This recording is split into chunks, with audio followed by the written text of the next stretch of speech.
gracias. Ay, muchísimas gracias y gracias por organizar este espacio que para mí, o sea, he tenido algunas reuniones presenciales, seguimos manejando más la virtualidad que otra cosa. Este es el primer encuentro y es casi que antes lo hacíamos natural y es como ahora, no sé, es raro, es como volver a aprender. Y gracias por liderar siempre desde el Grupo Brasil la agenda de conducta empresarial responsable, por estar siempre tratando de hacerla ir un poco más allá, y eso lo valoramos muchísimo.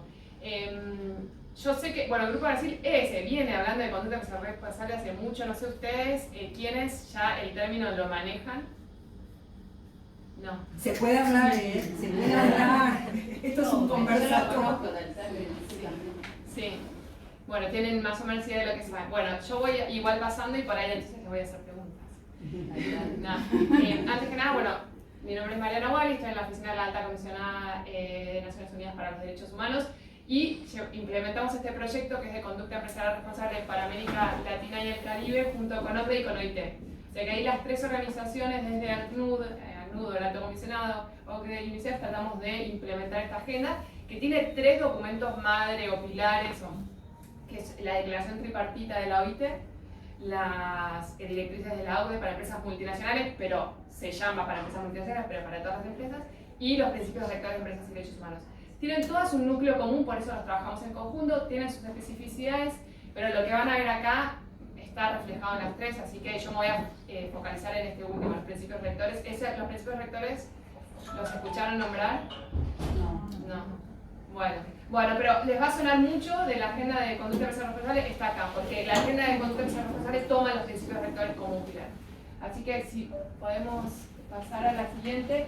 Lo principal para decir es que los principios rectores, que ya el año pasado cumplieron 10 años, no presentan nada nuevo, y eso es lo más importante. No es que vienen a traer una agenda nueva, no, se paran sobre los derechos reconocidos en tratados internacionales, que en el caso de Argentina tienen jerarquía constitucional, o sea, los derechos que todas y todos conocemos, o más o menos, ¿no? Porque a veces preguntamos, bueno, ¿cuáles son los derechos? Y la gente se queda, ay, no sé, pero es más o menos lo que todos conocemos.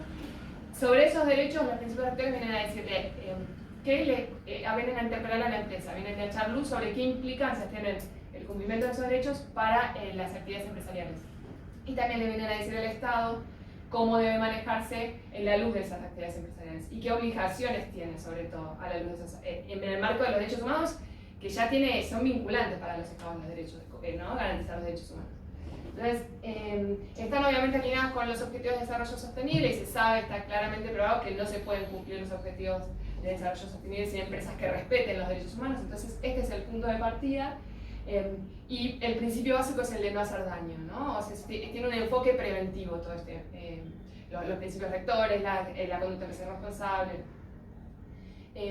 Y esto es importantísimo en el sentido de que nosotros muchas veces preguntamos a las empresas, bueno, ¿respetan los derechos humanos?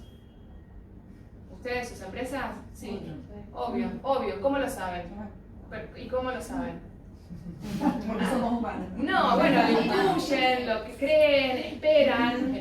A veces hay algún escándalo. Es una expresión de decir. Bueno, claro, y eso no va. Eso es lo que dicen los principios rectores. No, muchachos, tenemos que tener, como tienen las empresas análisis de riesgo en otras cuestiones, tienen que tener un análisis de riesgo en derechos humanos. Y eso significa poner a las personas en el centro. No es el riesgo hacia la empresa, es el riesgo para la persona y para el medio ambiente. Entonces tiene que proactivamente, no es algo de, bueno, no es el viejo código civil que es no hacer daño, entonces si hago daño tengo que reparar. No, hay un enfoque preventivo. O sea, activamente tenés que asegurarte de no hacer daño. Después si haces daño, vemos.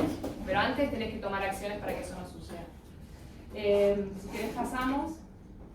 Entonces sabemos que bueno, hay un videito lindo, pero no pasa nada. Se ve que era pesado. Pero no sumaba tanto, era simplemente para decir que las empresas obviamente tienen muchísimo para aportar a la sociedad, tienen desarrollo tecnológico, bienes y servicios básicos para la vida, etc. Y además pueden llevar adelante líneas para promover los derechos humanos de los grupos vulnerables, y eso es más que valioso y más que necesario, ¿no? Promover la inclusión laboral de determinados grupos, hacer que mis productos y servicios contribuyan con... Bueno, eso está perfecto. Pero hay un primer paso que es evitar que ocurran las violaciones a los derechos humanos. Y ahí es donde estamos parados con la conducta empresarial responsable. A ver si se mueve el videito, no, bueno. Y ahí es tomar y de ahí es que viene el concepto de debida diligencia en derechos humanos, que es es como la columna vertebral de la conducta empresarial responsable. Esa podría haber sido una pregunta. ¿Cuál es la columna vertebral? Bueno, si quieren pasamos. Esto es solo para decir que los principios rectores surgen de un proceso consultivo de varios años en donde el sector empresarial tomó un liderazgo importante junto con las organizaciones de la sociedad civil, junto con la academia, etc. A partir de ahí se generan consensos en todos los continentes que se lleva a la elaboración de los principios rectores y a la adopción de los principios rectores por parte del Consejo de Derechos Humanos de manera unánime. O sea que esto tiene un aval detrás, un consenso internacional y una fuerza que la distingue y la caracteriza de otros enfoques. Esta es la conducta esperable de las empresas. El consenso de la conducta empresarial responsable es la expectativa del comportamiento de las empresas a nivel internacional, consensuado por los países, consensuado por los distintos sectores de la sociedad. O sea, de ahí la importancia de este enfoque. Y tiene 3 pilares. El primer pilar, los principios rectores se basan en 3 pilares, esta es como la idea fundamental. El primer pilar le habla a los estados, dice a los estados el deber que tienen de proteger los derechos humanos ¿contra qué? Contra abuso de terceros, entre ellos las empresas. Entonces les dice, bueno, ustedes tienen que generar marcos normativos, que generen incentivos, también generen sanciones, ¿no? Como generar un marco de políticas públicas, de reglamentación, de normativas, para que las empresas respeten los derechos humanos. Esa es la obligación del Estado. Ahí hay un eje fundamental que son los planes nacionales de acción de empresas y derechos humanos. Algunos países de la región han generado planes nacionales de acción. En Argentina está en el proceso de elaboración de un plan nacional de acción. ¿Por qué lo menciono? Porque los planes nacionales de acción son procesos, se arman de manera colaborativa y participativa con organizaciones de la sociedad civil, con sector privado, y empresas públicas también, con academia, etc. Entonces, Cancillería está liderando este proceso y va a empezar a abrir espacios participativos para que las empresas puedan contribuir en la construcción colaborativa de este Plan Nacional de Acción. Entonces, es posible que este año escuchen empezar a hablar del Plan Nacional de Acción, ahora se está empezando con una línea nacional de base. Ahí dice liderar con el ejemplo, o sea, este primer plan también se habla de ese concepto de liderar, que el Estado debe liderar con el ejemplo, y ahí habla de empresas de propiedad estatal. Yo creo que acá no hay ninguna empresa de propiedad estatal, mejor no. Bueno, se tienen que tomar medidas adicionales, tienen que estar ahí liderando con el ejemplo, compras públicas, no sé si ustedes participan en compras públicas, pero este primer pilar también le dice al Estado, bueno, en tus compras públicas, toma medidas adicionales, generar requisitos adicionales para garantizar que las empresas proveedoras no estén violando los derechos humanos. Ese es el primer pilar, sobre todo para los Estados. El segundo pilar le habla a las empresas, gracias, y estamos muy conectados, me gusta. ¿Querés llevártelo? No, el tercero no, para mí lo dije que estábamos. El tercero no. ¿El tercero? No. El segundo pilar le da a las empresas y le dice, bueno, tienen que respetar los derechos humanos, no hacer daño, de nuevo, preventivo. ¿Cómo lo hago? Bueno, identifica tus riesgos reales y potenciales, directos o indirectos, no sos vos, tu cadena de valor, no. Identificalos, cuando los identificaste toma medidas para prevenirlos, si no puedes prevenirlos, mitigalos, y si no puedes mitigarlos, tenés que reparar. Ese es el circuito un poco con otras cuestiones, pero de la debida diligencia. Y para eso, para identificar y demás, bueno, hay guías, hay guías sectoriales que permiten identificar cuáles son los principales riesgos de mi sector, o sea, hay de dónde empezar, pero ese es el circuito que tienen que llevar adelante. Y ahí de nuevo entra la cadena de valor como una cuestión importante para ver, o sea, cómo genero requisitos en cascada, cómo yo le pido a mi proveedor que me demuestre, porque no es solo conocer, sino que tengo que conocer y demostrar que no estoy violando los derechos, cómo le pido que me demuestre que él y sus proveedores están respetando los derechos humanos. Tienen que llevar adelante también procesos de diligencia. ¿Cómo genero esos requisitos en cascada? Es un gran desafío, considerando también, bueno, muchas veces son pymes y demás. El tercer pilar dice, bueno, cuando las medidas de prevención fallan, gracias, cuando las medidas de prevención fallan, tengo que garantizar que hay una reparación efectiva. Y ahí ya, bueno, esto es un mundo y podríamos dedicar todo un día a hablar de reparación integral, reparación efectiva, reparación centrada en las personas, tiene que ser participativa, tiene un montón de características para cumplir. Tenemos 3 mecanismos, integral en el sentido de que tiene que contemplar todas las afectaciones a los derechos humanos, los grupos vulnerables no son, o los grupos afectados no son todos homogéneos, entonces tengo que estar pensando de qué manera se impactan de manera diferenciada, y para eso, bueno, necesito que sea participativa, necesito escuchar a las personas afectadas para ver de qué manera han sido afectadas y poder reparar de manera integral. tenemos 3 mecanismos para la reparación. El primero es el más conocido, ¿no? Los mecanismos judiciales estatales, todos los conocemos. Bueno, también hay otro tipo de mecanismos. Están los mecanismos estatales no judiciales. Ahí entran las defensorías del pueblo, las instancias administrativas de algunos ministerios que tienen para resolver algunas denuncias y demás. Está los puntos nacionales de contacto de la OCDE, que en el caso de Argentina está en Cancillería. Son distintos caminos que se pueden tomar para reparar. Y tenemos, y esto es importante, los mecanismos no estatales, que son los mecanismos que pueden y deben generar las empresas de reclamo, de queja, para lograr esas reparaciones. Y que además le van a funcionar como alertas de prevención temprana. Si yo tengo buenos mecanismos, los estoy monitoreando, cumplen con determinados criterios, están establecidos en los principios rectores, de que sean accesibles, transparentes, predecibles, etcétera, etcétera, y eso también lo podemos otro día conversar, le van a ser muy útiles a la empresa para generar estos planes de mitigación. Yo empiezo a detectarlos antes de que se transformen en una violación de derechos humanos. Si pasamos, entonces básicamente la implicancia para las empresas tiene que ver, y esto ustedes seguro ya lo han conocido, ya lo han escuchado, empezar con un compromiso público a los derechos humanos, que tiene que ser a más alto nivel, bueno, todo esto lo conocemos. Ahora, escribir una política de derechos humanos es lo más fácil que podemos hacer en esto, o sea, empezar por ahí y escribirla es lo más fácil. Ahora, cómo eso se permea en la cultura, cómo genero responsabilidades dentro de la empresa, sí, claro. Cómo genero que está asociado a los indicadores de desempeño de los cuerpos. Cómo genero cultura, ahí está el gran desafío. Después, tengo que realizar estos procesos de diligencia y tengo que garantizar este tercer pilar de la reparación que no nos tenemos que olvidar, sí. Cuando hablas de todo esto, Sí. se me vienen las S8000 cuestiones por el estilo. Sí. Digamos, estos pilares que vos, están asociados, por ejemplo, a alguna norma concreta, tipo ISO 9000, digo ISO 9000 porque por ahí es la más conocida, que permita ser certificada, porque eso te asegura por ahí implementar un proceso sistemático, digamos, que tenga un seguimiento y que vos puedas... Sí. Ya hay consenso de que esto no es certificable. Por lo menos ahora no. Está la ISO 26000, que es una, que era como la ISO de responsabilidad social, que empieza cada vez más a tomar, en las últimas revisiones toma más un enfoque de derechos humanos, lo toma, que también toma esta idea de proceso de diligencia, la necesidad de generar esos procesos de diligencia, o sea que de alguna manera está alineada, pero no es certificable. No se puede garantizar, porque son procesos que tienen que ser continuos, que hay como todas unas características que hacen que no sea certificado. Sería genial poder contarles por eso tipo de incentivos, pero... Hay muchas normas, nosotros estamos certificados FSC, que es una... es manejo responsable de la floresta, pero que tiene un montón de ítems que están relacionados con cuestiones de recursos. Bueno, las ISO tienen cuestiones ambientales, cuestiones laborales, hay mucho, entonces hay puntos de contacto, sí, y la verdad es que de hecho ahora no, pero después uno de los puntos es, bueno, empecemos por lo que hay en la empresa, si hay ISO, si hay ya algunas políticas de género o de anticorrupción, además, bueno, ver dónde estamos parados, analizar eso y ver de qué manera se puede meter esta mirada de empresas y derechos humanos. Pero el primer consejo es, bueno, empezar por lo que hay, y muchas veces estos procesos sirven son procesos que ya están establecidos y es más fácil.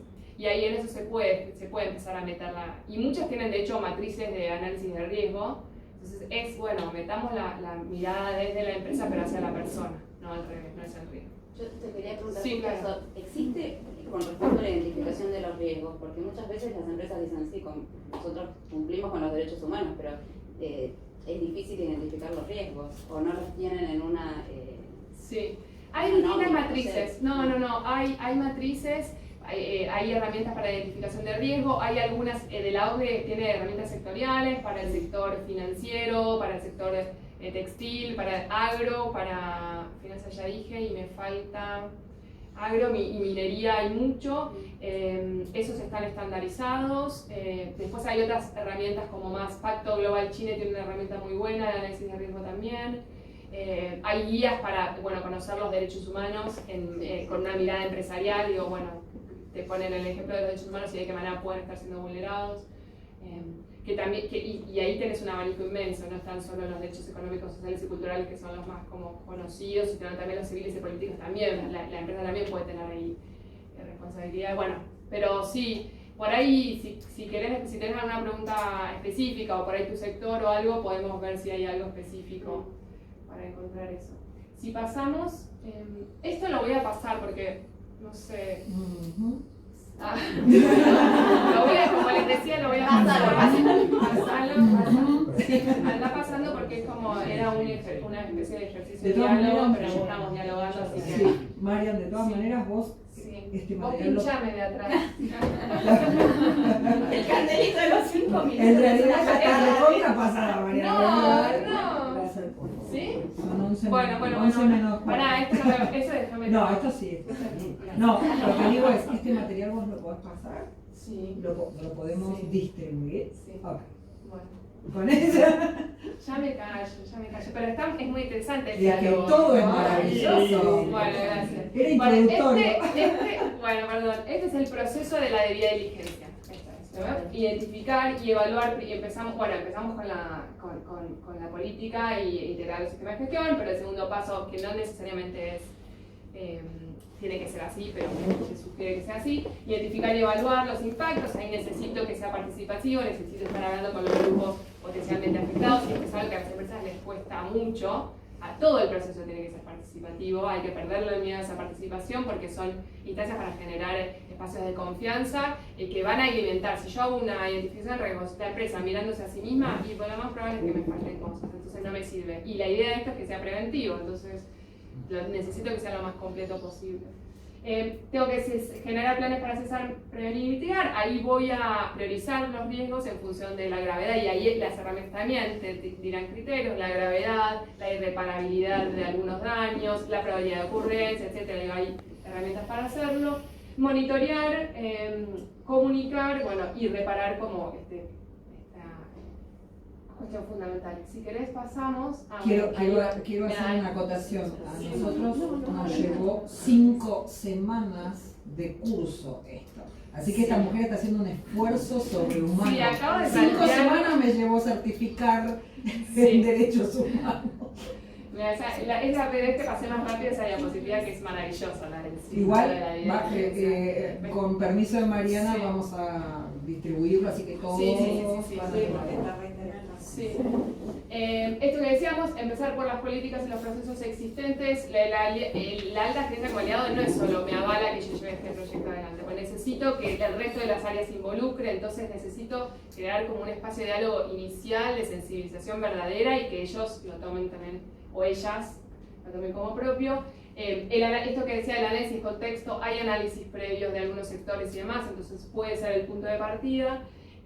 La conformación de un equipo interno, que de nuevo no es pedirle información al resto de las áreas, es generar ahí una apropiación del proceso para que se promueva o se genere una cultura dentro de la empresa con esta mirada. Entonces, el proceso en sí mismo es lo más rico, y la primera vez que lo haga va a estar mal hecho, es lo más probable. Así que digo, voy a tener que ir trabajando con las áreas de manera continua. Y esta idea de que si el proceso, esto es muy importante, si el proceso no es incómodo, me tengo que preguntar si lo estoy haciendo bien o no. Porque el enfoque busca ir a ver dónde están los puntos críticos de la empresa y dónde están. Y como es un enfoque preventivo, si no voy ahí al nudo donde me siento un poco incómodo, donde el otro área me mira y me dice, ay, no, de esto no hablemos mejor porque. Bueno, no, ahí hablemos de eso. Hablemos de eso, generemos planes de mitigación. Ahí es donde está el problema. Entonces, estos procesos tienen que ser incómodos. Y de hecho, uno de los errores más comunes de las empresas es empezar a hacer, pueden o no hacer análisis de riesgo, muchas lo hacen, pero después toman la decisión de empezar por los riesgos que son más fáciles de resolver. Y ahí de nuevo estamos en un problema, porque vos tenés que ir, tiene que ser un análisis objetivo que me diga, bueno, vayamos a los riesgos más complejos, más graves, más críticos. Entonces, ahí tenemos que estar trabajando.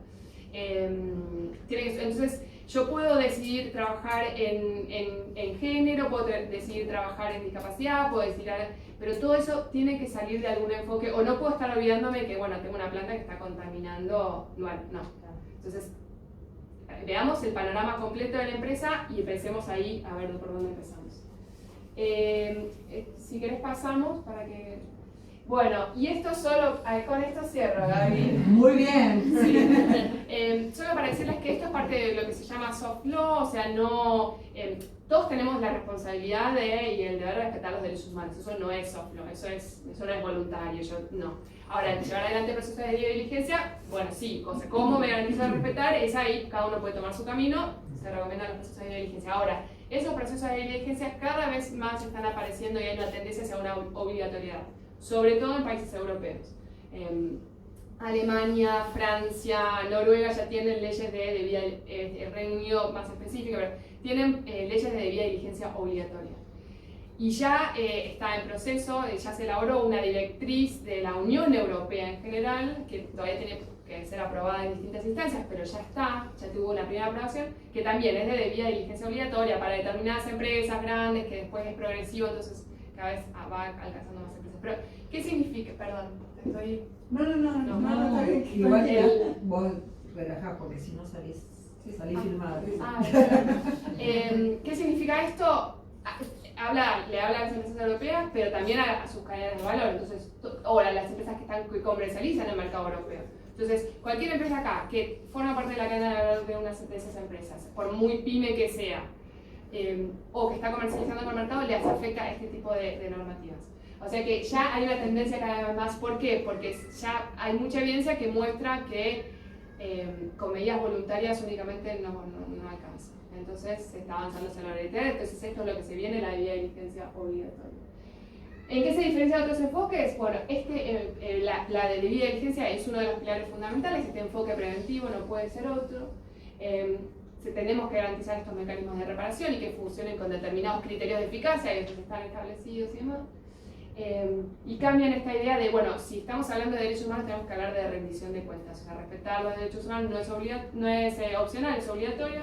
Entonces, por detrás está esta idea de rendición de cuentas. Entonces la empresa puede perfectamente generar un informe de sustentabilidad, que está muy bien, pero si queremos informar en debida diligencia, puede ser ese instrumento u otro, pero tenemos que hablar sobre cómo estamos abordando explícitamente los impactos negativos que estamos teniendo. O sea, es un nivel de sinceramiento distinto. Y eso es una responsabilidad. Cuando hablamos de derechos humanos, hay una obligación de rendir cuentas de todos los actores de la sociedad. Y eso es algo que está en el marco de los derechos humanos previo a los principios rectores.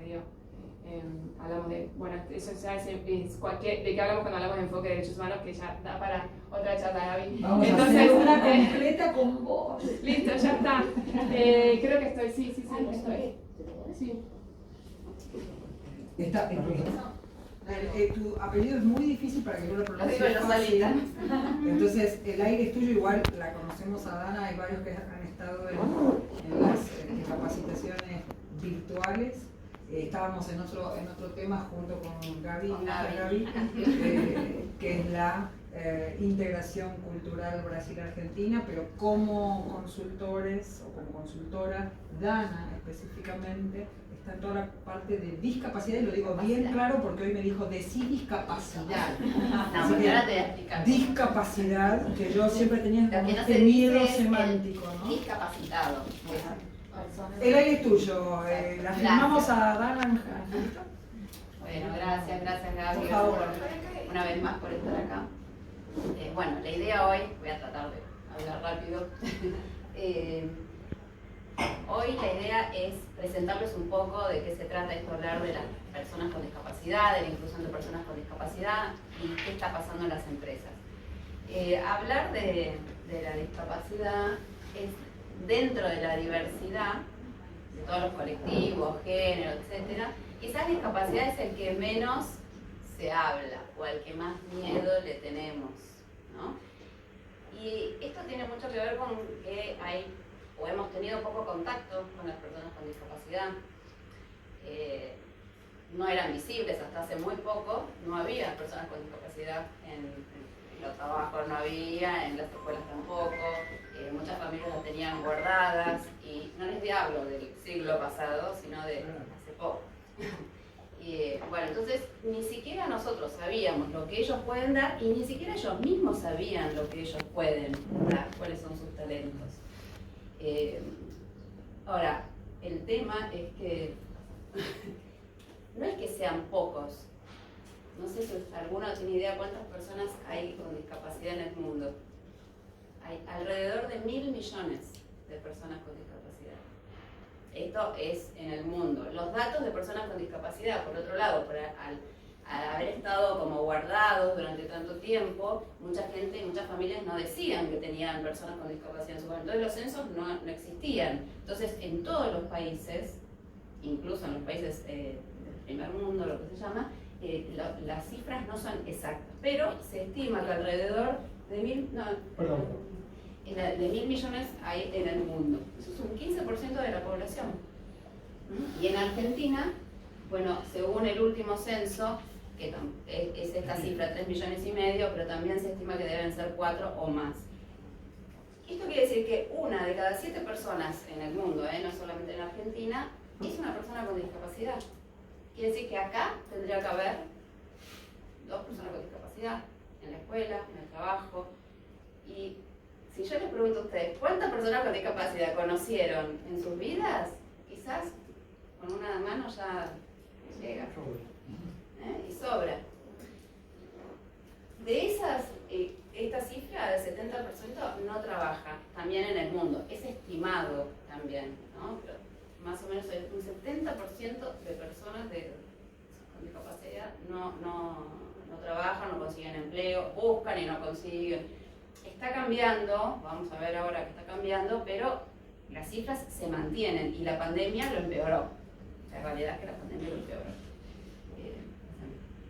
Entonces, ¿por qué piensan ustedes que pasa esto, que nos cuesta tanto internalizar la discapacidad? ¿Qué les viene? Lo primero. Miedo. Lo primero que vemos cuando hablamos de una persona con discapacidad es la discapacidad. Es lo que le falta, es lo que no puede, es la deficiencia, ¿no? Entonces nos quedamos en el miedo, porque vemos eso y sí, obviamente nos asustamos. Yo tengo un hijo con una discapacidad y a veces empiezo las charlas con una foto de mi familia, ¿no? Porque en el momento que tuve que nació, y bueno, y tardaron un poco en decirme lo que tenía, que qué sé yo, que tiene hipoacusia, a mí cuando me lo dijeron se me vino el mundo abajo, porque yo no tenía ni idea de lo que era un audífono. O sea, y me di cuenta, digo, qué ignorante, ¿no? Y bueno, no es nada del otro mundo al fin y al cabo. Pero bueno, eso es lo que pasa. Nosotros no conocemos el no conocer, la desinformación, el no estar en contacto, nos hace tener miedo. Y esto viene por paradigmas que vivimos en la sociedad durante años. Y hoy en día hay como 3 paradigmas que nos fueron formando nuestras creencias, nuestros sesgos, que son, uno, el paradigma de ¿cómo se llama? De que son prescindibles, ¿no? Que son prescindibles. Algunas familias los escondían, se creía que no servían para nada. Entonces, bueno, ese era el paradigma más jorobado. Hoy en día todavía hay lugares donde esto pasa o situaciones donde esto pasa. Después el otro paradigma, que es el que más está vigente hoy, junto con el tercero que les voy a contar, es el paradigma médico. O sea, vemos a la persona con discapacidad que le falta algo, que no tiene, qué sé yo, entonces ¿qué hacemos como sociedad? Que somos súper científicos, los queremos rehabilitar. ¿Para qué? Para que puedan ajustarse a la sociedad, al trabajo que está hecho para el promedio, para la homogeneidad, ¿no? Para que estudien en las escuelas según un sistema de enseñanza homogéneo también, donde todos tenemos que aprender de la misma manera, porque todo el mundo está hecho para la campana de Gauss, ¿no? Bueno, y así es que este modelo nos hace llamarlos, y esto voy, que son discapacitados, lo llamamos, no sé, deficientes mentales, usamos un montón de términos que son como especiales y no les gusta para nada. Ahora vamos a ver la convención, lo que ellos mismos acordaron cómo quieren que se llame. Bueno, y el tercer paradigma, que es el que estamos, ahora sí, al que estamos avanzando y que trabajamos para que sea ese paradigma social, donde lo primero que vemos no es la discapacidad o lo que no pueden hacer, sino vemos la persona. Vemos una persona que tiene deseos, gustos, sueño, quiere hacer cosas. Ese es mi hijo. Quiere jugar al fútbol, va al colegio. Y todas estas personas son personas con discapacidad. Este chico juega al tenis, saben quién es, ¿no? Es argentino, campeón del mundo en tenis. Fernández se llama. Esta es la hija de mi socia uruguaya. Es una bailarina de primera. Bueno, pero porque siguiendo el modelo social, lo que primero estamos viendo es la persona. Al primero ver la persona, ¿qué nos genera eso? Sí, empatía, y empezás a crear como un espacio nuevo en que decís, bueno, esta persona tiene gustos, ¿no? Y tiene talentos, puede hacer algo, tiene un don, como todos nosotros tenemos. Lo que pasa es que a las familias mismas, yo soy coach y bueno, a raíz de lo de Nico, empecé a hacer coaching a las familias, porque las familias son las primeras que tienen que lanzarlos al mundo, ¿no? Que vayan a la escuela, y cuando la familia decís, bueno, pero ¿cuál es el don de tu hijo? Y empiezan a encontrarlo y se les brilla los ojos. Bueno, entonces, encontrar eso, luego las empresas lo tienen que encontrar también. Hay un montón de talento ahí, que no estamos usando en las empresas. Por eso, lo que vos decías, yo decía, bueno, el riesgo, si hay un marco, el tema de derechos humanos, ¿no? Ahí está. Bueno, las personas con discapacidad en el 2006 se reunieron, digamos, en Naciones Unidas y hicieron la declaración de muchos aspectos de cómo debemos tratarlos, o lo que quieren, y hay como 2 o 3 definiciones de lo que es discapacidad. Porque si entendemos el modelo social, que primero vemos a la persona y que pueden tener talentos, etc., lo que empezamos a entender también es que la discapacidad, las personas tienen esos talentos, esos dones, y también tienen la condición de discapacidad, porque obviamente cualquiera de nosotros tiene una limitación. Bueno, ellos también tienen una limitación física, sensorial, intelectual, pero la barrera no son ellos. ¿Quién es la barrera? Nosotros somos la barrera. Entonces la discapacidad, desde el punto de vista del modelo social, es que la sociedad es la discapacitante para las personas. Y esta es una de las definiciones que ellos mismos se dan de discapacidad, ¿no? Incluyen aquellas que tengan deficiencias físicas, porque obviamente que las tienen, ¿no? Mentales, intelectuales o sensoriales a largo plazo, que al interactuar con las diversas barreras que generamos nosotros, que pueden ser las peores, son las emocionales, son las actitudinales, pueden impedir su participación plena y efectiva en la sociedad, en igualdad de condiciones. Después está el tema de la equidad, ¿no? Que hoy no me da para hablar porque si no yo me quedo también todo el día hablando. No todas las personas, por supuesto, todos tenemos los mismos derechos, porque por la dignidad humana tenemos los mismos derechos, pero obviamente necesitamos cosas diferentes. Mi hijo va con audífonos al colegio y necesita que el profesor le hable un poquito más alto. Eso, si no, el profesor está haciendo una barrera. Lo que pasa es que anda a hacerle entender al profesor que es una barrera. En eso estoy. Bueno. Yo estimo que todas están queriendo volver porque debe ser muy rico el café o las masas. Ya voy. Todas quieren volver, digo, así que vos también estás invitada a volver. Ah, bueno, yo pensé que tenía que apurar. Sí, si no, yo puedo hablar todo el día. Bueno, entonces el entender esto de la mirada, el paradigma social, nos hace y nos ayuda a cambiar la mirada, ¿no? Podemos empezar a generar espacios donde, entendiendo que las personas con discapacidad tienen talentos, ¿no? Podemos decir, bueno, en la empresa hay lugar para tomar a una persona con discapacidad. ¿En alguna de las empresas de ustedes contratan personas con discapacidad? Intentamos.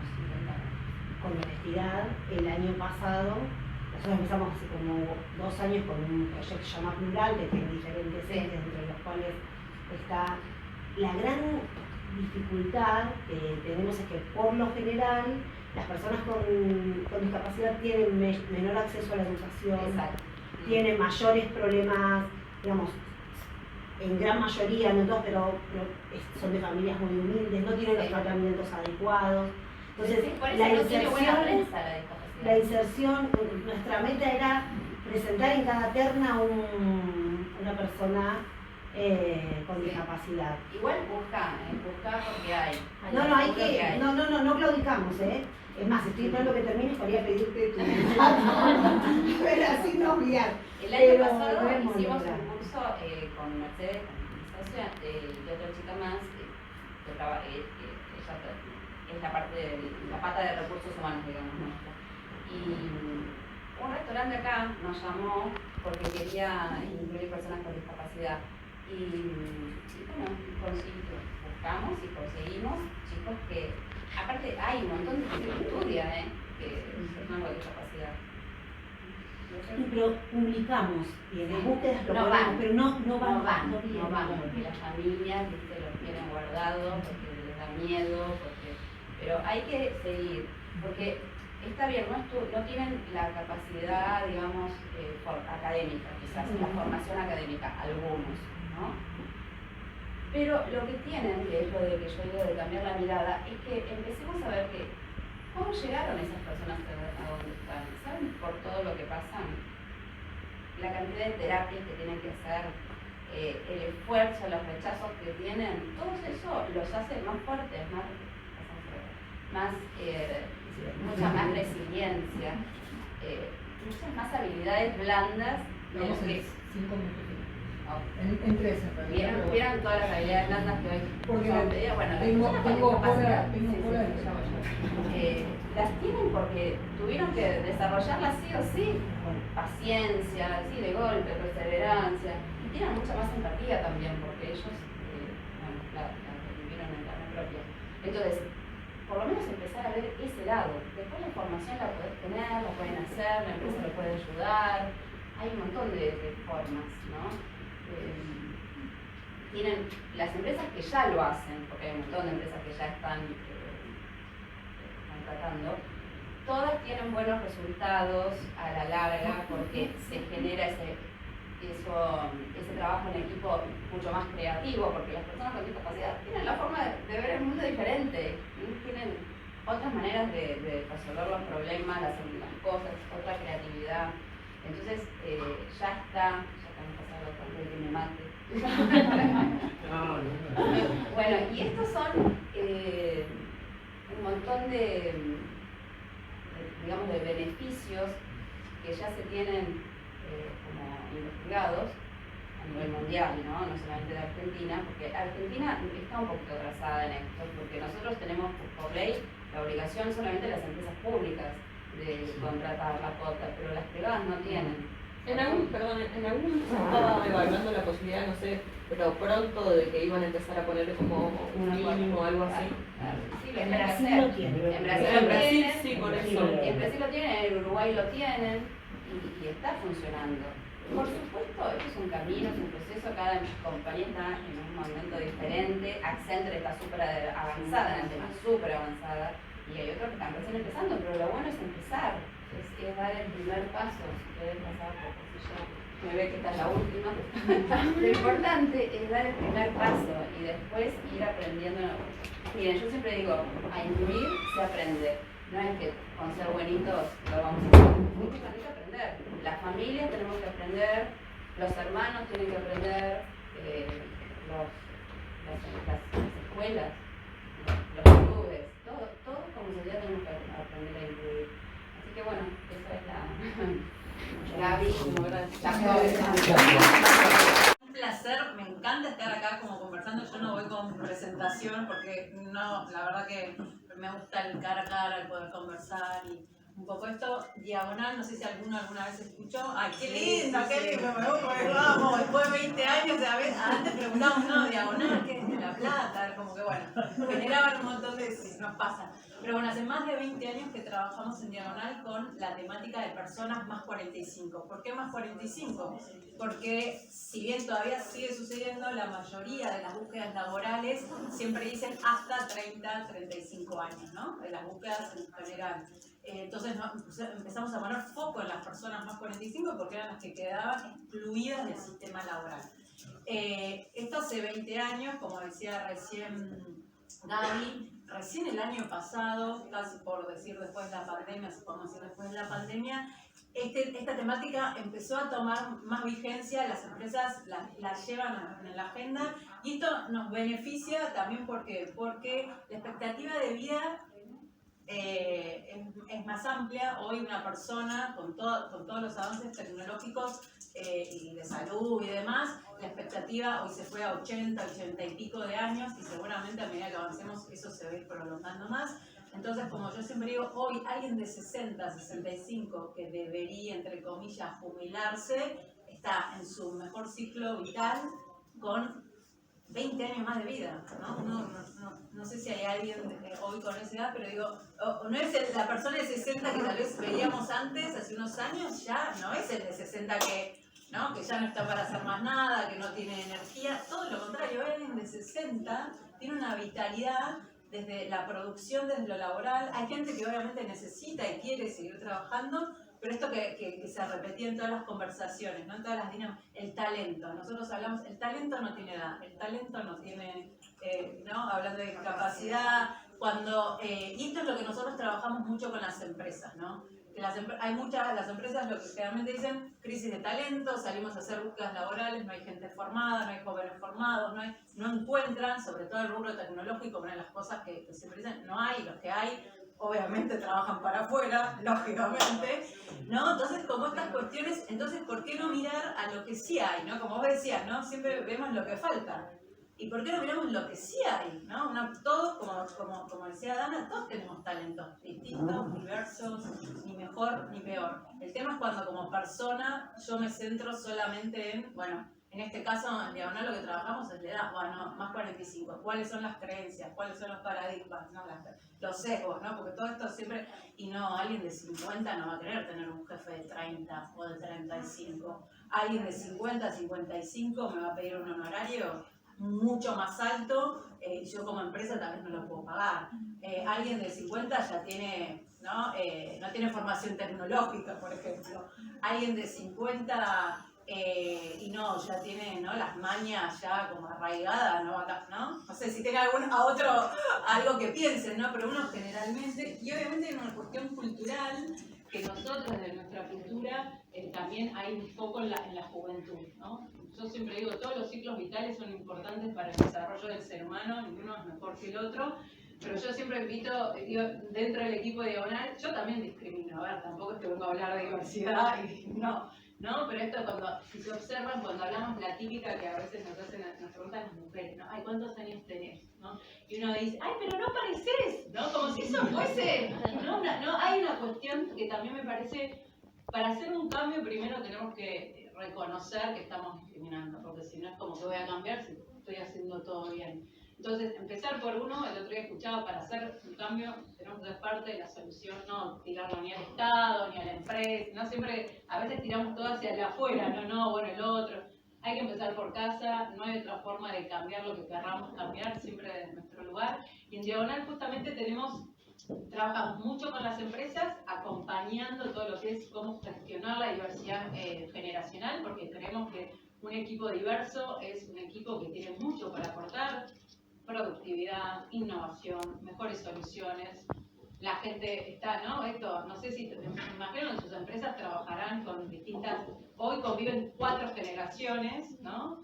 Si saben, 4 generaciones ya están conviviendo en una empresa, desde los 18 para arriba, y cómo trabajar también ¿no? Porque a veces uno, como vos también decías, Ana, a veces uno no sabe si tengo un jefe más joven, no sé cómo hablarle o cómo trabajar. El miedo y la ignorancia hace que también nos invite a, ¿qué hago? No tengo ni idea cómo trabajar con alguien de 60 en un equipo que son todos de 20.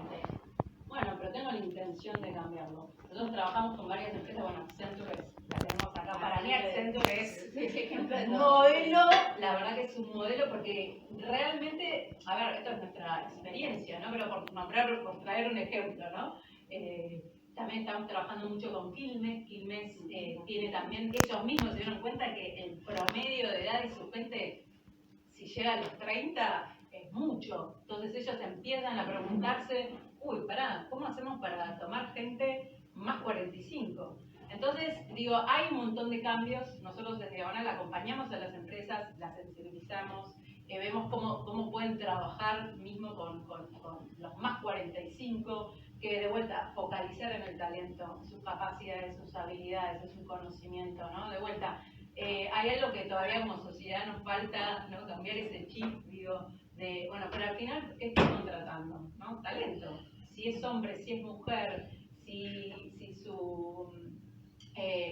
vienen de otro contexto social, ¿no? Estas cosas que hacemos como que a veces ni nos damos cuenta porque vamos, ¿no? En modo, yo a veces digo modo zombie, ¿no? Que no somos conscientes de lo que estamos haciendo. Entonces, en Diagonal hacemos eso con las empresas y después tenemos un programa que se llama Programa de Reinvención Laboral, que es abierto a la comunidad, es gratuito y es un programa de entrenamiento para personas más 45 para que puedan potenciar su empleabilidad y ahí se trabaja mucho la parte técnica y emocional.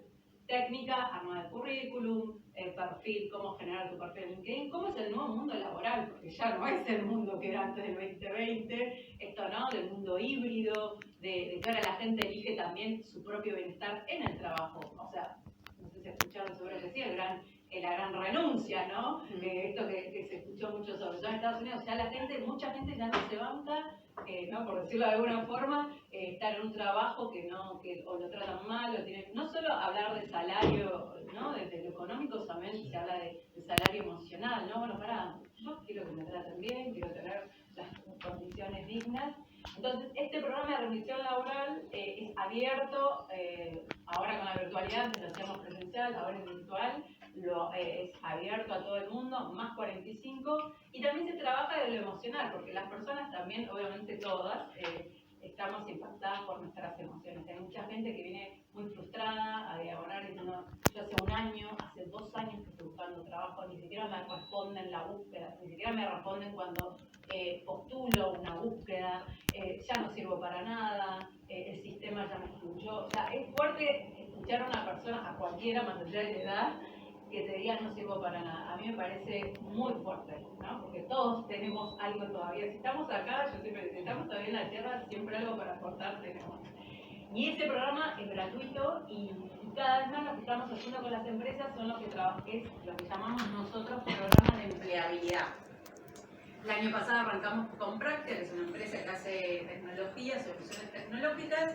Estaban buscando testers, no conseguían, salían a búsqueda, no había, y dijeron, che, pero ¿por qué no contratamos personas más 45, las formamos y si podemos las tomamos también? Hicimos 2 de esos programas en testing, la gente no tenía que venir obviamente del rubro, es como algo, yo mucho no entiendo, hablo así como lo poco que entiendo de tecnología, pero digamos como algo que cualquiera, por ejemplo yo que vengo de otra rama, relaciones públicas, nada que ver, que lo pueda hacer, ¿no? No porque programación no, pero bueno, por lo que dicen necesita otro tipo de herramientas, pero que también se pueden desarrollar. Entonces, con esta empresa y cada vez más con otras empresas estamos trabajando este tema. Capacitar en tecnología, muchas empresas las toman y otro después, si no la toma esa misma empresa con esa capacitación, lo que sí se hace, la persona se va con una nueva herramienta para este nuevo mundo, ¿no? Como todo el tiempo esto que se dice estar el aprendiz continuo, ¿no? En esta era cada vez más.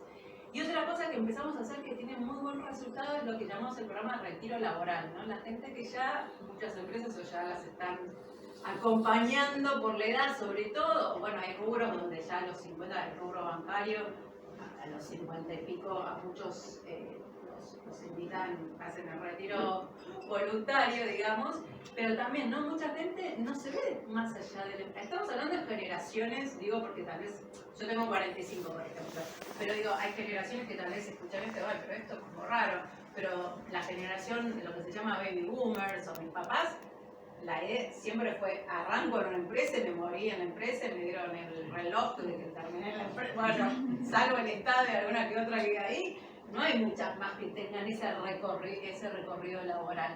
Entonces, este programa de retiro laboral lo que hace es acompañar a las personas a pensarse después de su trabajo, porque el trabajo nos da un montón de cosas, ¿no? Ustedes ya lo saben, no sé si alguno de ustedes en algún momento estuvieron sin trabajo y tuvieron esa vivencia, ¿no? Bueno, Y bueno, y ni hablar si empezamos a hablar de el hombre, ¿no? Proveedor, que el hombre es el que tiene, ¿no? Hay todo, uno dice, no, pero eso es de otra era, ¿no? Eso lamentablemente sigue estando y genera, ¿no? Una fuerte impronta, porque hay gente que llega a Diagonal y le da vergüenza decir también que está sin trabajo, mismo a su entorno, no estamos hablando de cualquiera, ¿no? Porque el trabajo nos da algo, ¿no? A mí no me gusta decir que el trabajo dignifica, me parece que hay otras cosas, pero digo, el trabajo sí nos da pertenencia, ¿no? Nos organiza, nos abre posibilidades de conocer a otros. Entonces, bueno, nosotros lo que trabajamos básicamente es esto, tratando de abrir esta posibilidad. A ver, hablo a las empresas porque ustedes son empresas, pero antes, como hablábamos antes, son personas, ¿no? Porque si no, a veces pareciera que uno no hablara como la empresa, ¿quiénes son? No, la sociedad, ¿no? Cuando uno habla de la sociedad, pero la sociedad soy yo la sociedad, ¿no?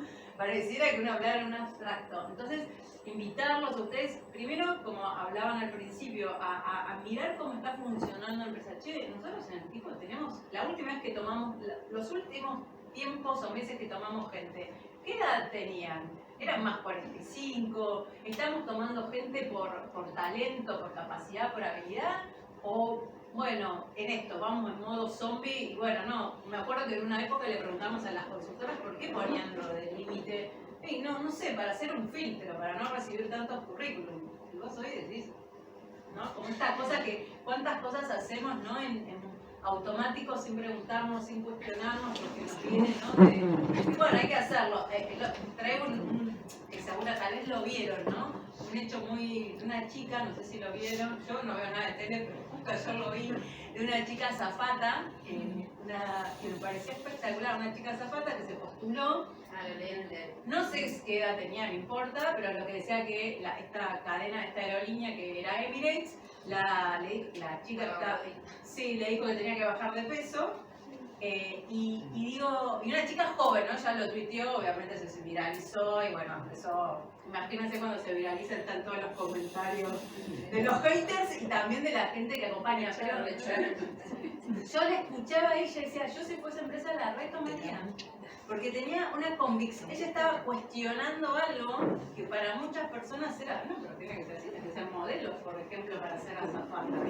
Entonces digo, me parece cuántas cosas todavía nos tenemos que repreguntar como personas dentro de las organizaciones, en este caso, que estamos haciendo que ya no van más. Y de vuelta, volvamos a poner foco, como es el espacio de hoy, es poner foco en las personas, ¿no? La era de la humanidad. Antes, no sé dónde poníamos el foco, porque eran personas también. Pero digo esto de vuelta, como sociedad, como cada uno desde su lugar, ¿qué podemos hacer para cambiar las culturas organizacionales que creo que muchas están caducas, otras, la verdad, por suerte, la verdad nosotros en Diagonal trabajamos con muchas empresas que por suerte están viendo esto, ¿no? Están viendo la necesidad de tener equipos intergeneracionales, de que valoran el talento más allá de cómo es la persona que tiene el talento, cuando digo cómo es, desde lo físico, desde la edad, si tiene o no tiene discapacidad.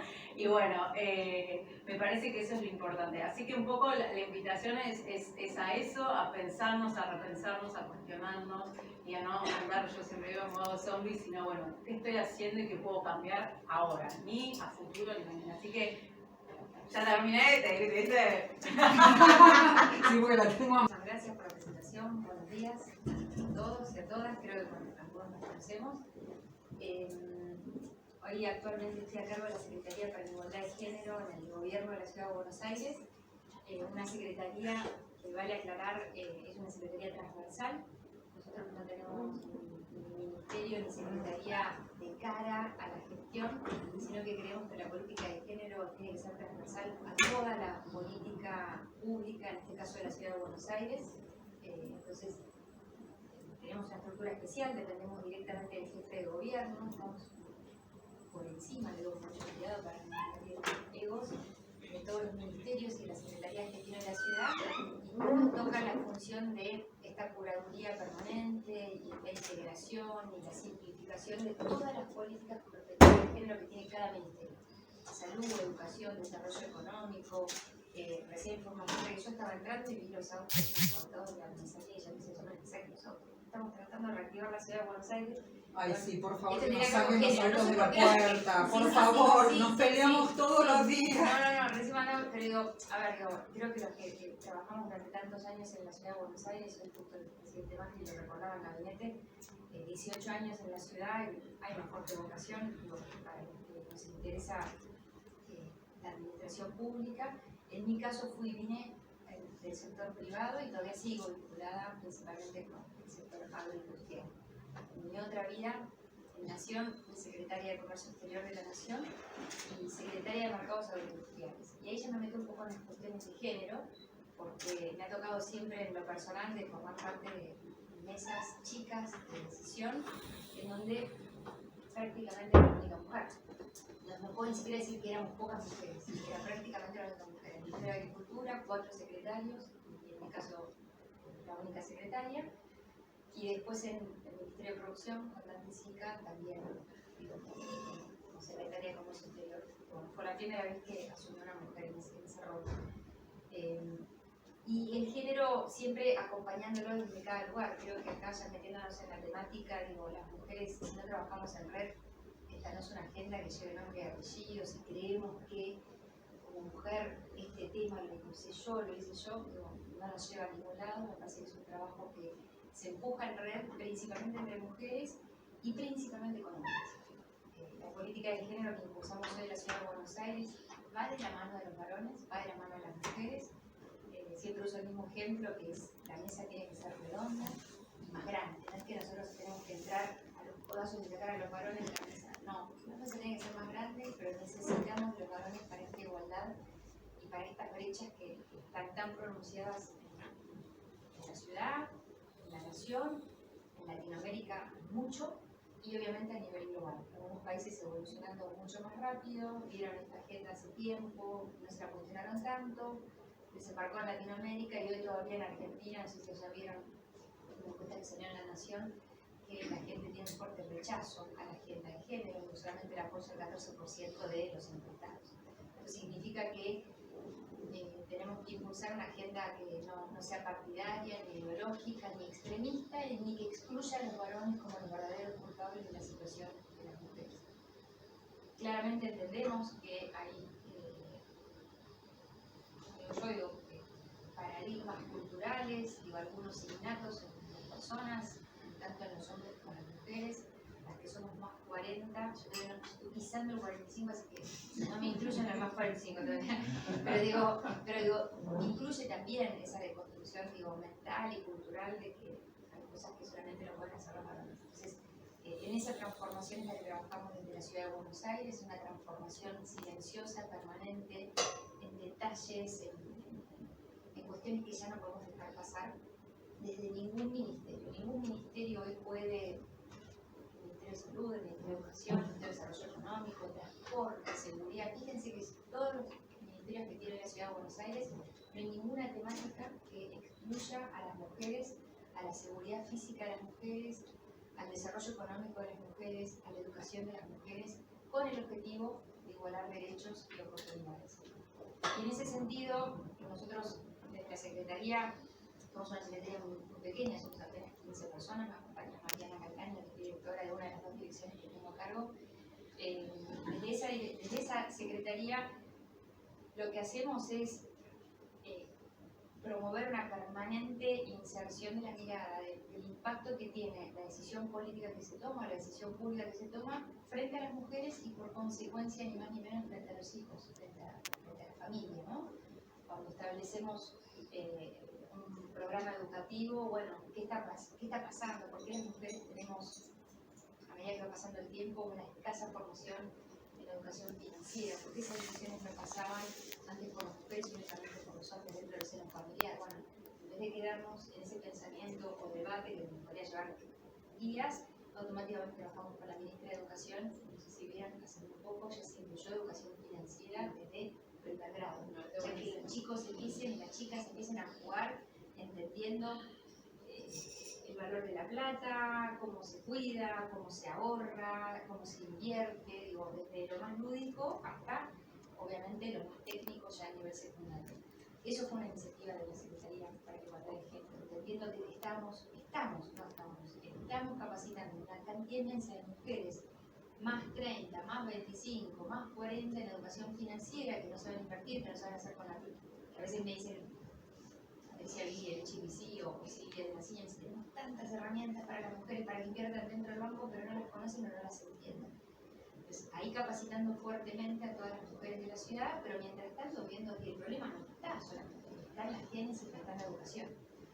Entonces, les tiro solamente un ejemplo para no aburrirlos, pero decirles que la salud también tiene que tener una fuerte perspectiva de género. Los maestros tienen que entender que muchas veces los niños y las niñas van con determinadas situaciones en la escuela que vienen consecuencia de violencia familiar o de violencia de género. Entonces, se disparan muchas temáticas y muchas cuestiones que desde la Secretaría nosotros analizamos, acompañamos, promovemos o vinculamos. Porque hoy ya tenemos, por ejemplo, programas que van de la mano entre 3 o 4 ministerios.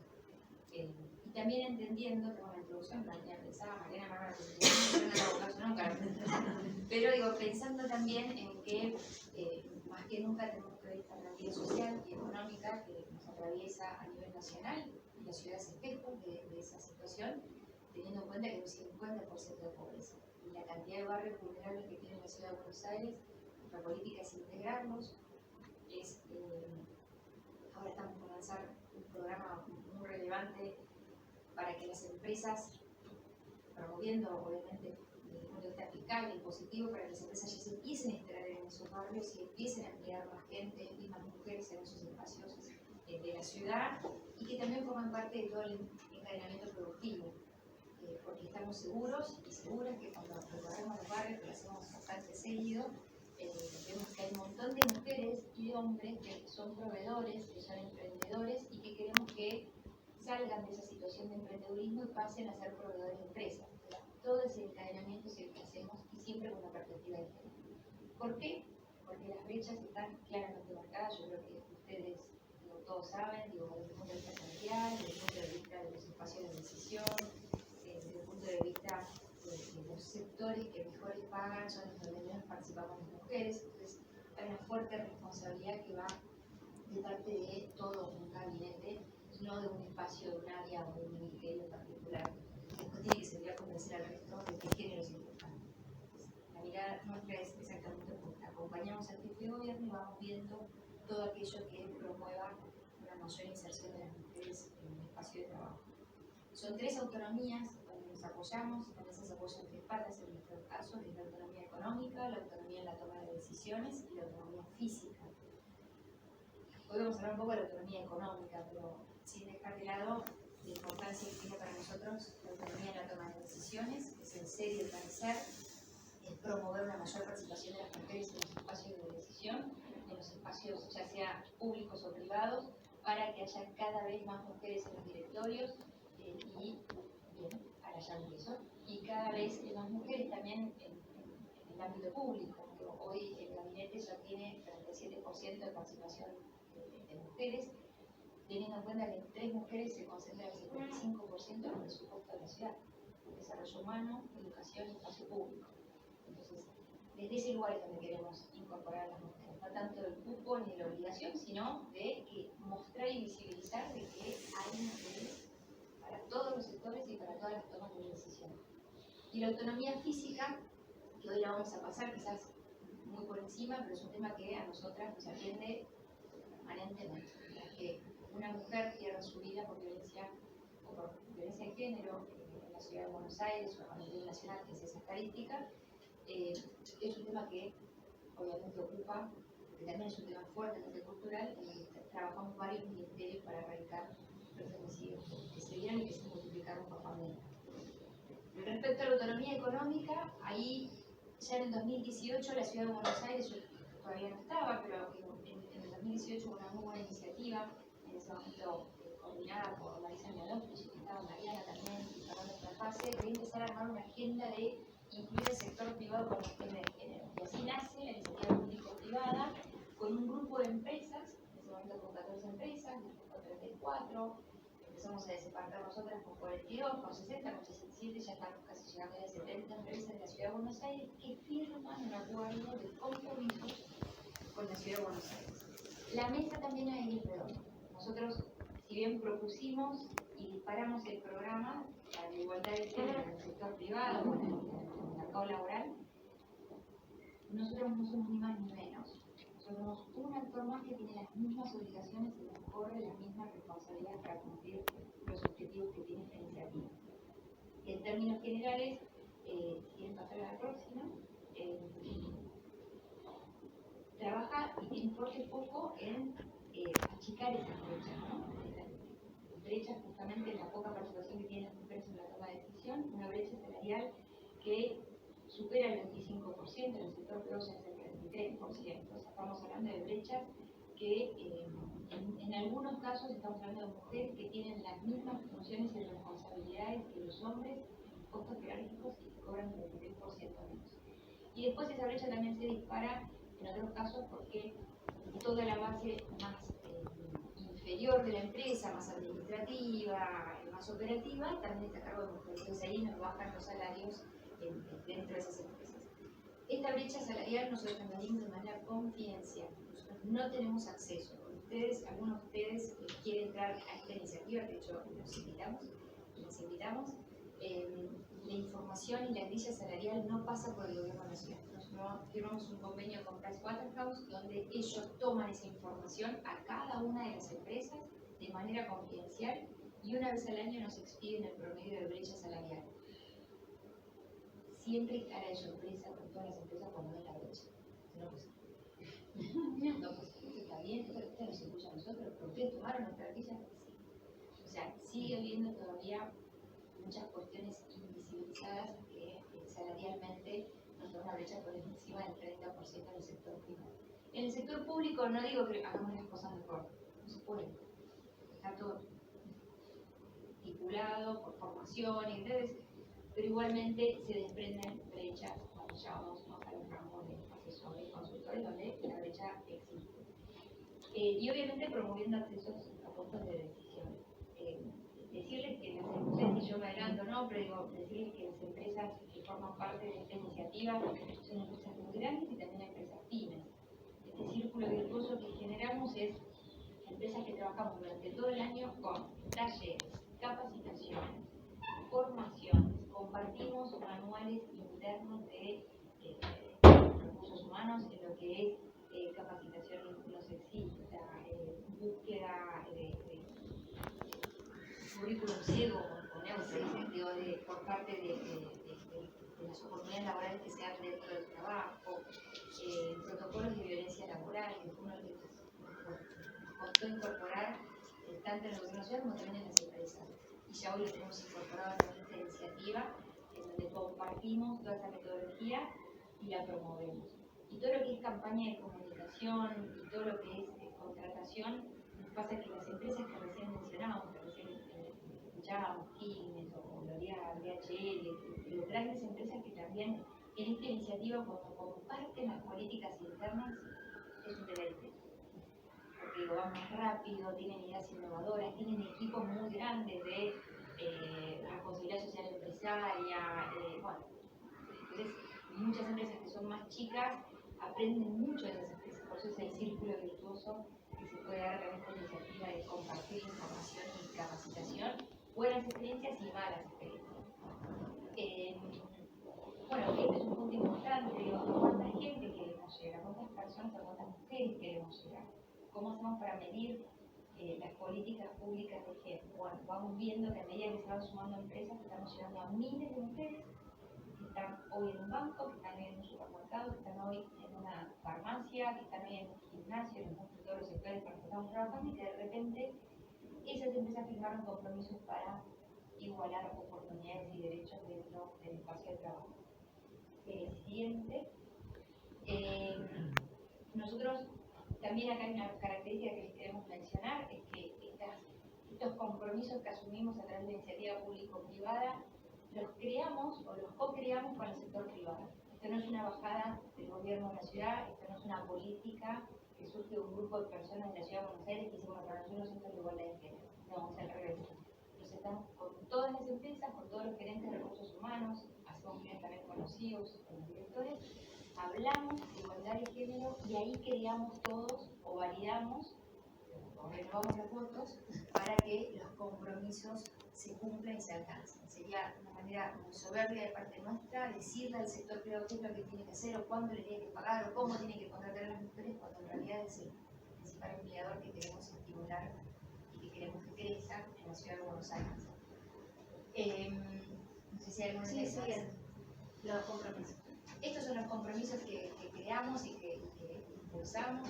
Bueno, hay una foto con Soledad Acuña y con empresas de IPP, por ejemplo, porque también tenemos muchos indicadores. Ustedes saben que para nosotros lo que no se mide no existe, es así de simple.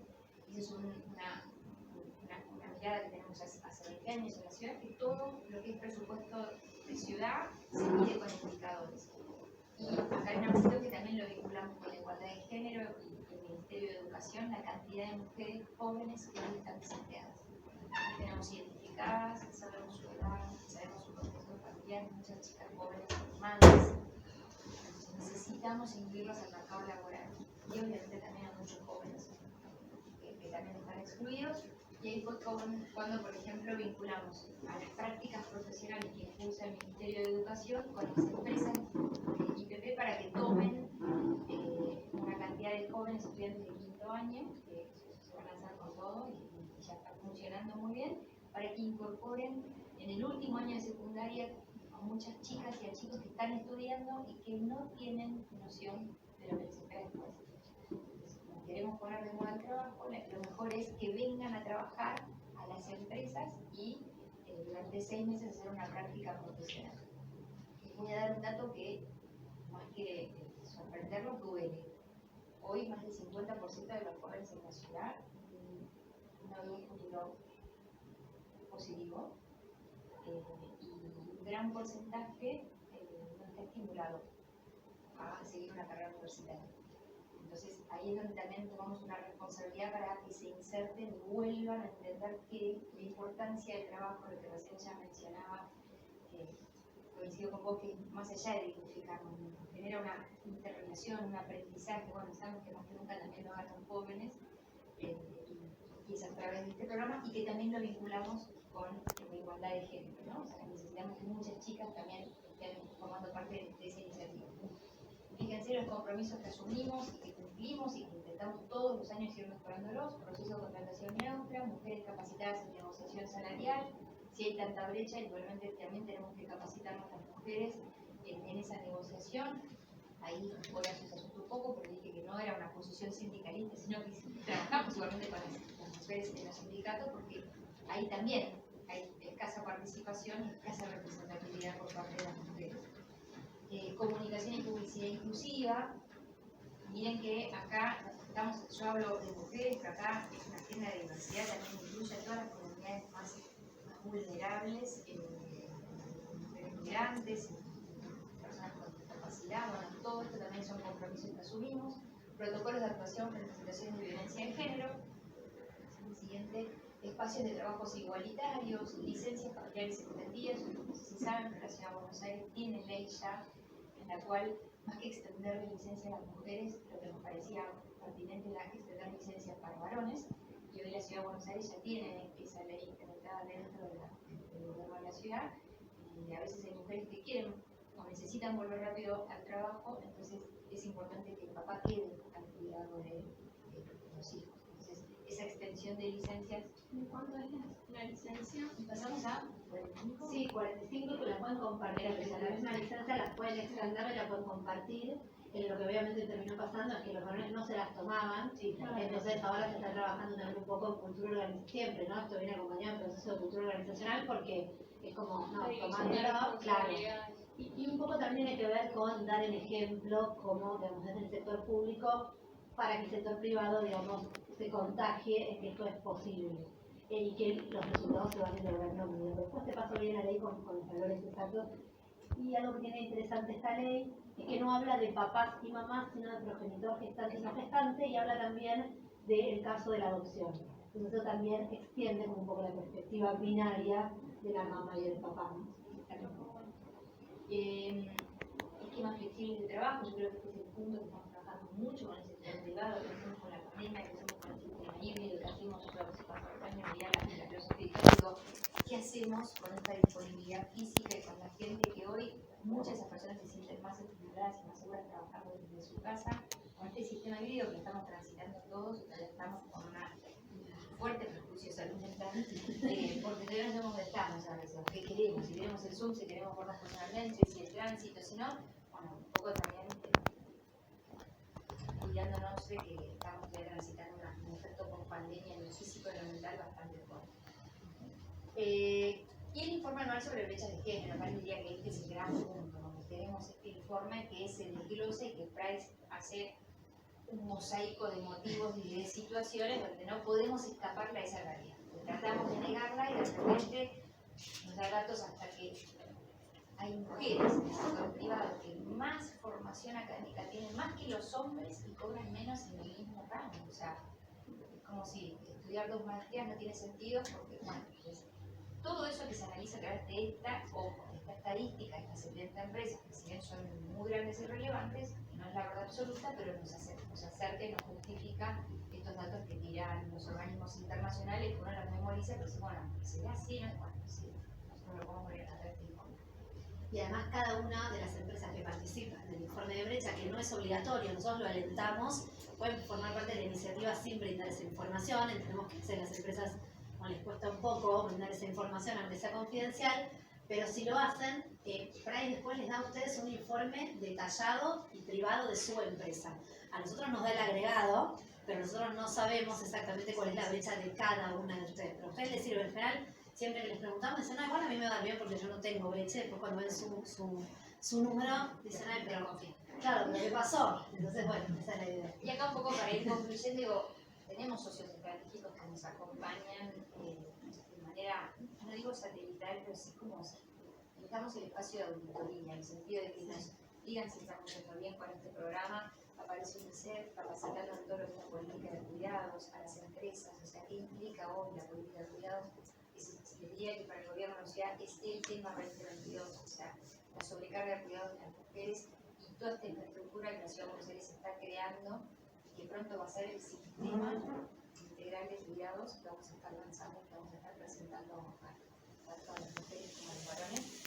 Una tarea que no es remunerada, que con la pandemia se multiplicó casi 5 horas y media a cargo de las mujeres, y que siempre decimos no solamente cuidar de nuestros hijos, sino también familiares con discapacidad y de adultos mayores. Teniendo en cuenta, ya no es un cargo más de datos, que solamente en pandemia se cerraron más de 1.200 pediátricos en la ciudad. Entonces, esas personas donde están cuidado de la familia, principalmente cuando empezamos a medir y a analizar estos indicadores, sobrecaen las mujeres. Por eso, tanta deserción de mujeres durante la pandemia, tanta salida laboral, del mercado laboral, y también es lo que nosotros incitamos a través de esta iniciativa, a repensar al sector privado, cómo hacer para captar a esas mujeres con esa realidad.